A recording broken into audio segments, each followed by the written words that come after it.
Brace B to God. கர்த்தருடைய நாமம் மகிமைப்படுவதாக.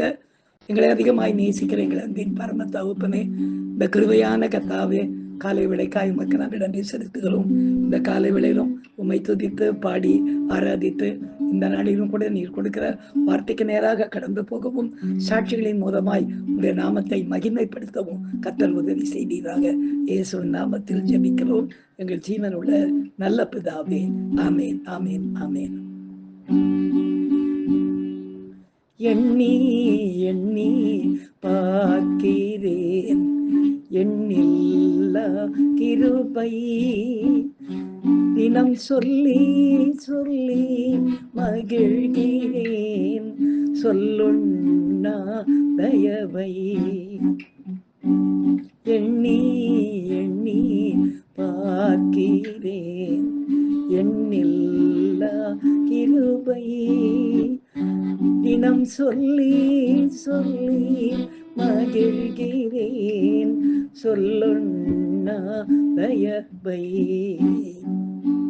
கண்மணி போல் காத்தீரே இன்னல் யாவும் தீர்த்தீரே.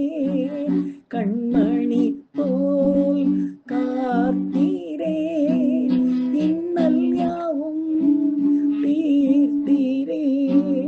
ஜீவனுள்ள சாட்சியாய் என்னை மாற்றி வைத்தீரே.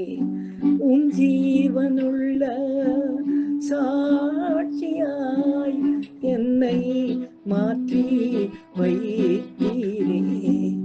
எண்ணி எண்ணி பார்க்கிறேன் எண்ணில்லா கிருபை, தினம் சொல்லி சொல்லி மகிழ்கிறேன் சொல்லுண்ணா தயவை. தினம் சொல்லி சொல்லி மகிழ்கிறேன் சொல்லுண்ணா தயவை.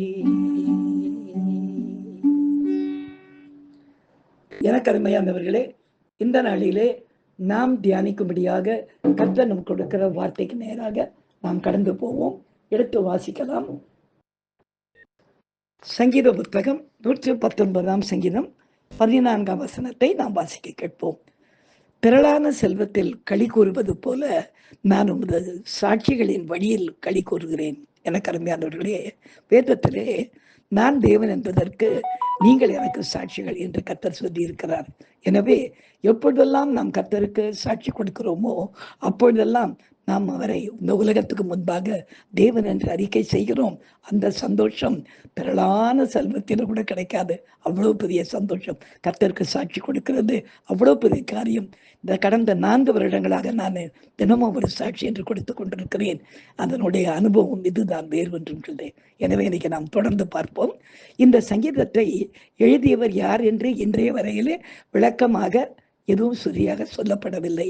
தாவீது, எரேமியா, தானியேல், எஸ்ரா என்று பல நபர்களை இங்கே வேத ஆராய்ச்சியாளர்கள் சொல்லுகிறார். அதாவது தாவீது, எரேமியா, தானியேல் பட்ட உபத்திரவங்களையும் சேர்த்து எஸ்ரா கோர்த்து எழுதியிருக்கலாம் என்று சொல்லப்பட்டிருக்கிறது. அது மட்டுமல்ல, எபிரேய பாஷையிலே ஆல்பபெட்ஸ் அக்ஷரங்கள் எத்தனை பார்த்தீங்கன்னா 22.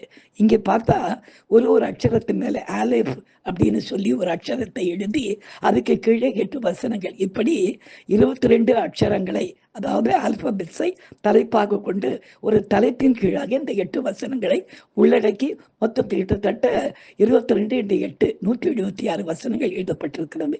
இன்றைய சாட்சிக்கு எதுக்காக பாசறியதெல்லாம் நீங்க கேட்குறீங்கன்னா, என எப்பொழுதுமே ஒரு காரியத்தை நாம் தெரிந்து கொள்ளும் போது திரளாய் இந்த காரியத்தை புரிந்து கொள்ள வேண்டும். இந்த சாட்சியினுடைய காரியம் என்னன்னு பார்க்கும்போது, அநேகர் பட்ட உபத்திரவங்களிலே தேவன் அவர்களுக்கு எப்படி அந்த உபத்திரவங்களை நன்மையாக மாற்றி தந்தார் என்று சாட்சி கொடுத்ததை போல இந்த சாட்சி அமைந்திருக்கிறது. இந்த சாட்சியின் முக்கிய காரணம், இன்றைய சாட்சியின் முக்கிய காரணம் என்னவென்று பார்க்கும்போது, நேற்று நடந்த ஒரு சம்பவத்தை இன்றைக்கு நான் உங்களுக்கு சாட்சியாக சொல்ல போகிறேன். அதாவது இன்றைய காலையிலே எனக்கு ஒரு சகோதரி இடத்துல வந்து ஃபோன் கால் வந்தது. புதியதாக அவங்க பேசினதுனால அவங்க ஃபோன், அவங்களுடைய பெயரை நான் சொல்ல விரும்புவத பிற்பாடு அவங்களுடைய பர்மிஷனோட அந்த சாட்சியை நான் உங்களுக்கு கொடுப்பேன். அப்போ அவங்க சொன்னாங்க, நான் ரொம்ப ஒரு அழுத்தத்திலே இருந்தபோது எனக்கு திடீர்னு நான் செல் பார்த்துக்கிட்டே இருந்தப்ப தினம் ஒரு சாட்சின்னு உங்களுடைய ஃபோட்டோவோட ஒரு சாட்சி வந்திருந்தது. பாஸ்டர் நீங்கள் பாஸ்டரா அப்படின்னு கேட்டாங்க. ஆமாம்மா, நீங்கள் யார் அப்படின்னு கேட்டேன். நான் வந்து ஒரு கிறிஸ்தவ குடும்பத்தை சேர்ந்தவள், எனக்கு ஒரு பையன் இருக்கிறான் அப்படின்னு சொன்னாங்க. சொல்லுங்கம்மா அப்படின்னு. இல்லை பாஸ்டர், எனக்கு அந்த தினம் ஒரு சாட்சியை படித்த உடனே இது என்ன சாட்சியெல்லாம் வித்தியாசமாக இருக்குதுன்னு அப்படியே ஒரு ஒரு சாட்சியாக தள்ளிக்கிட்டே வர வந்துக்கிட்டே வந்தது. ஒரு மனுஷனுடைய வாழ்க்கையில் இத்தனை சாட்சிகளை கர்த்தர் கொடுப்பாரா அப்படின்னு சொல்லிட்டு ஒரு நாள் ராத்திரி முழுதும் நேற்று மட்டுமே கிட்டத்தட்ட 153 சாட்சிகள் நான் வாசித்தேன். வாசித்து முடித்த உடனே எனக்கு உங்களோட பேசணும்னு தோணுச்சு. ஏதோ ஒரு தகப்பனோட பேசுகிற மாதிரி ஒரு நிம்மதி இருந்தது அந்த சாட்சிகளை நான் கேட்கும்போது. அப்போ நான் சொன்னம்மா, என்னுடைய வாழ்க்கையில் கர்த்தர் ஆயிரக்கணக்கான சாட்சிகளை கொடுத்ததுனால நடுவில் இந்த கொரோனா டைமில் ஜனங்களுக்கு நான் செய்தி கொடுக்க முடியாமல் போயிடுமோன்னு கஷ்டப்பட்ட வேளையில் ஒரு பூ மூலமாக, ஒரு செம்பருத்தி பூவின் மூலமாக கர்த்தர் என்கிட்ட பேசி, நீங்கள் சாட்சிக்கு நீங்கள் இது அதாவது செய்தி கொடுக்க முடியலன்னு கவலைப்பட வேணாம், தினம் ஒரு சாட்சி என்ற பெயரில் ஒரு வாட்ஸ்அப்பில் நீங்கள் ஒரு சின்ன செய்தி உனக்கு கொடுக்க ஆரம்பிங்க. இது நிறைய இந்த வேர்ல்டு ஃபுல்லாக பரவன்னு சொல்லி இன்றைக்கி ஏறக்குறைய 5 கண்டங்களிலும் இந்த சாட்சி போய் கொண்டிருக்குமான்னு சொன்ன உடனே அவங்களுக்கு ரொம்ப சந்தோஷம். நான் உங்களை வந்து பார்க்கணும் அப்படின்னாங்க. இல்லை, நானே வந்து உங்களை பார்க்குற ஒன்றும் பிரச்சனை கிடையாதுன்னு அப்போ என்னுடைய காரியங்களை சொல்லி இப்போவும் எந்த சாட்சியை தான் கர்த்தர் நிற்க வச்சிருக்கிறாரு.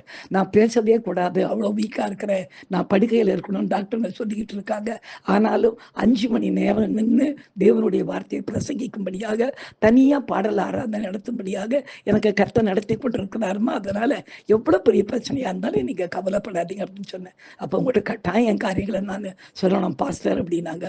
தாராளமாக நீங்கள் வரதா இருந்தாலும் வாங்க, இல்லை நான் வரதாலும் வரேன். ஆனால் எனக்கு ஆண்டவர் சொன்னார், இந்த சாட்சி வேலையை நீ அற்பமாக நினைக்காத மகனே, அதாவது ஒரு பூ உன்னோட பேசுதுன்னு சொன்னாலே நிறைய பேர் சிரிப்பாங்க.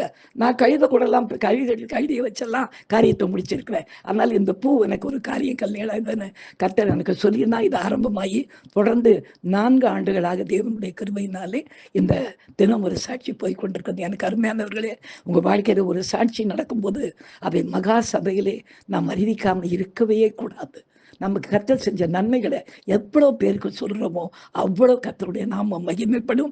அவர் தேவன் என்பதை நாம் மகிமைப்படுத்தி கொண்டிருக்கிறோம் என்பது ஒரு நாடு மறக்கக்கூடாது. ஏன்னா கர்த்தர் சொல்லியிருக்கிறார், என் நாமத்தை மகிமைப்படுத்தும் எந்த ஸ்தானத்திலும் வந்து உங்களை நான் ஆசீர்வதித்தேன். அவர் ஆசீர்வதிக்கிறதுக்காக சாட்சி சொல்ல வேணாம், நன்றியுள்ள இதயத்தோட அவருக்கு நாம் சாட்சி கொடுக்கணும். சாட்சி கொடுக்குறீங்களா? தாராளமாக கொடுங்க. உங்கள் சாட்சி அநேக இடங்களுக்கு பரவி அநேகரை கர்த்தருக்கு ஏற்ற விசுவாசிகளாய் மாற்ற காத்து கொண்டிருக்கிறது. நாம் செயல்படுவோம், நாம் ஜெபிக்கலாம். எங்களை அதிகமாய் நேசிக்கிற எங்களை அன்பின் பரம தகப்பனே, நான் உபத்திரவப்பட்டது நல்லது, இப்பொழுது உங்களுடைய பிரமாணங்களை கற்றுக்கொள்கிறேன் என்று அப்பா உங்களுடைய பக்தன் பாடுகிறானே. உங்களுடைய பிரமாணங்களை கற்றுக்கொள்வதற்கு எனக்கு உபத்திரவங்கள் தேவையா இருக்கிறது ஆண்டவரே. ஆனால் அந்த உபத்திரவத்தின் மத்தியிலே உங்களுடைய பிரமாணங்களை எங்களுக்கு கற்றுக் கொடுத்து அந்த சாட்சியின் வழியிலே திரளான அப்பா செல்வத்தின் மத்தியிலே வாழ்கிறது போல எங்களை வைக்கிறீரே, அதற்காக உமக்கு நாங்கள் நன்றி செலுத்துகிறோம் ராஜா. இன்றைக்கு தந்தை இந்த அருமையான சாட்சிக்காய் உமக்கு நன்றி. தினம் ஒரு புதிய சாட்சியை நீர் கொடுத்து நடத்துகிறீர். பழைய சாட்சிகளை கொண்டு புதிய விசுவாசிகளை ஏற்படுத்துகிறீர். அதற்காக உமக்கு நன்றி செலுத்துகிறோம். இயேசுவின் நாமத்தில் ஜெபிக்கிறேன் எங்கள் ஜீவன் உள்ள நல்ல பிதாவே, ஆமேன். ஹல்லேலூயா, ஹல்லேலூயா, ஹல்லேலூயா. Thank you.